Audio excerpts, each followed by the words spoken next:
Nah, di sini aku mau bawain doa pembuka, itu selamat pagi Bapak, selamat pagi Tuhan. Sebentar saya membawa renungan pada sore hari ini. Sebentar saya mau memberikan renungan ini, biarlah yang saya ucapkan itu berasal dari oleh-Mu ya Bapak. Terima kasih Tuhan buat setiap persiapan yang telah Tuhan kasih buat saya. Terima kasih Tuhan, dalam nama Tuhan Yesus hanya amin. Shalom semuanya, di sini aku Jessie. Aku mau bawain renungan dari Mazmur 103 ayat 2 sampai 3.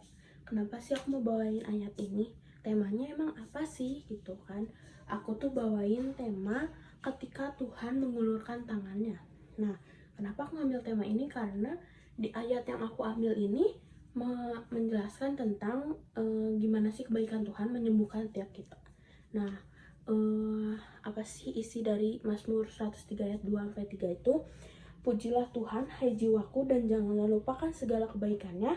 Dia yang mengampuni segala kesalahanmu, yang menyembuhkan segala penyakitmu. Nah, aku mau nanya nih sama kalian, kayak misal, kenapa sih aku di setiap hidup kita itu harus ada yang namanya Tuhan, dan kenapa hidup kita selalu didampingi oleh Tuhan? Nah, karena kalau kita hidup tidak sesuai dengan caranya Allah, dan kita tidak hidup dalam Tuhan, kita tuh pasti akan salah arah, dan kita tuh pasti mencari solusi kemana-mana dan tidak pernah menemukan solusi yang pasti dan solusi yang tepat untuk kita jalani selama hidup kita.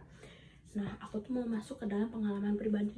Nah, aku di sini mau bawain renungan tentang pengalaman pribadi itu seperti apa sih yang aku alamin, bahwa aku tuh pernah loh mengalami ini. Bahkan aku bisa sampai bawain renungan ini tuh karena pengalaman pribadi aku ini. Nah, aku tuh dalam setahun kadang suka sakit batuk, pilek, demam. Bahkan aku tuh punya asam yang benar-benar asam lambung yang udah benar-benar di tahap yang udah parah banget ya. Aku tuh udah bolak-balik ke dokter dan nanya, ini gimana sih obatnya dan apa sih obatnya gitu kan. Aku tuh udah mencoba menanyakan itu semua kepada dokter, tetapi jawaban dokter tuh hanya bilang jangan rajin makan pedas, makannya diatur, dan jangan telat makan. Paling lama tuh kalau pagi-pagi makan misal pagi-pagi gitu. Nah, aku tuh kan kalau pagi-pagi kadang suka buru-buru mau pergi sekolah, terus kalau misalnya siang kadang suka terlambat makan gitu kan. Nah, jadi dokter tuh hanya mengucapkan sedemikian tanpa mikirin kalau misalnya aku tuh banyak pikiran loh, aku tuh gini gini gini gitu kan. Tuhan tuh kalau dokter tuh nggak pernah mikirin ke sana. Kalau Tuhan kan, aku mau cerita bagaimanapun Tuhan tuh pasti mengerti. Nah, itu poin yang aku mau bawain tuh hari ini, yaitu Tuhan adalah kesembuhan yang asli, dan sakit itu bukanlah akhir, tapi itu semua adalah dua poin yang aku mau bawain.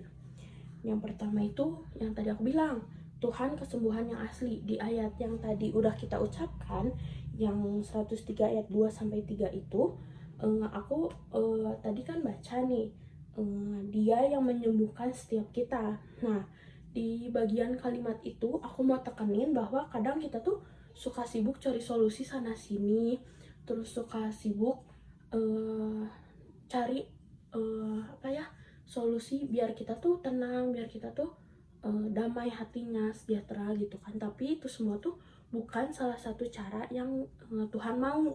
Tapi yang Tuhan mau tuh kita datang samperin Tuhan, doa sama Tuhan, baca firman-Nya, ikuti perintahnya. Maka dari itu, dari kejadian aku yang tadi aku ceritain, yang aku sakit penyakit gitu kan, aku tuh mulai doa sama Tuhan, percaya Tuhan, dan mengikuti akan perintahnya. Kayak misal aku tuh harus ikut Tuhan dan hidup dalam arahnya Tuhan gitu. Nah, aku mulai mencoba itu, dan lama kemudian Tuhan tuh mulai nyembuhin aku dan pelan-pelan ya, walaupun memang tidak separah sebelumnya dan belum sembuh total, cuman sama Tuhan tuh udah dibantu sembuhin, dan udah sama Tuhan tuh dibantu buat oke, aku bantu sembuhin ya gitu. Nah,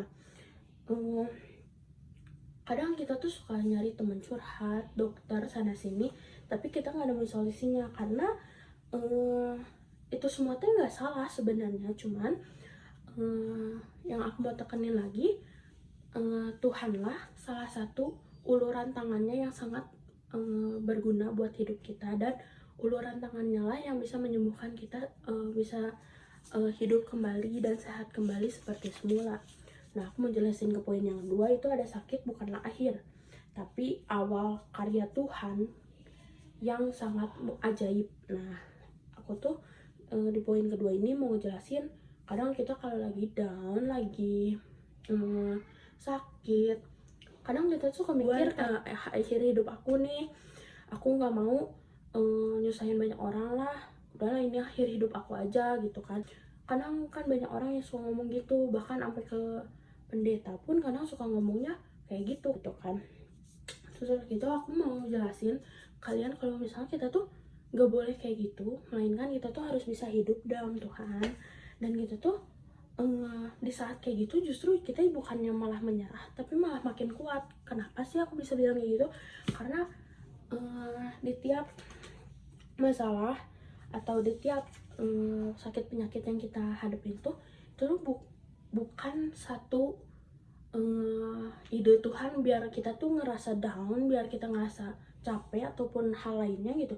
Tetapi Tuhan tuh pengen kita bisa dekat lagi sama Tuhan. Tuhan tuh di situ lagi kerja buat kita.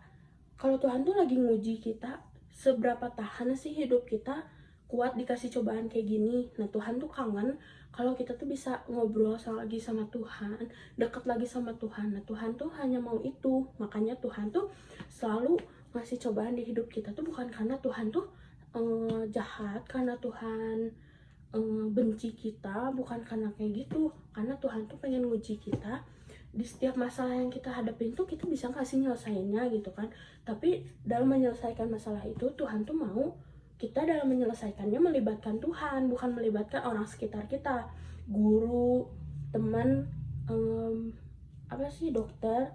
Ya itu memang bagus, itu memang benar. Cuman maksudnya yang Tuhan mau dari tiap kita menyelesaikan masalah itu, ya datang sama Tuhan, doa, minta pertolongan sama Tuhan, minta solusi sama Tuhan gitu. Nah, aku mau nanya nih, kalau misalnya apa sih yang harus kita lakuin dari renungan yang tadi aku ucapin itu, kayak ya ayat kedua tadi bilang kayak artinya tuh apa sih yang arti keduanya tuh, pujilah Tuhan hai jiwaku dan janganlah lupakan segala kebaikannya. Nah, jadi artinya dikala kita sedih, senang, ataupun sakit, kita tuh harus tetap muji Tuhan. Karena tiap kondisi hidup kita, Tuhan tuh lagi kerja buat kita. Jangan lihat masalah, sakit sebagai akhir, tapi lihatlah itu semua sebagai sebagai motivasi kita untuk kita bisa lebih dekat lagi dengan Tuhan dan merasakan apa itu artinya uluran di tangan Tuhan. Poin doa penutup yaitu, selamat sore Bapak, sebentar ini renungan yang udah Jesse bawain, berkati renungan ini agar bisa menjadi berkat buat banyak orang. Terima kasih juga karena Kau selalu menemani kami di dalam setiap masalah atau sakit penyakit yang telah dihadapi. Inilah doa kami ya Bapak, semoga renungan ini sangat berguna bagi kami ya Bapak. Terima kasih Tuhan, amin.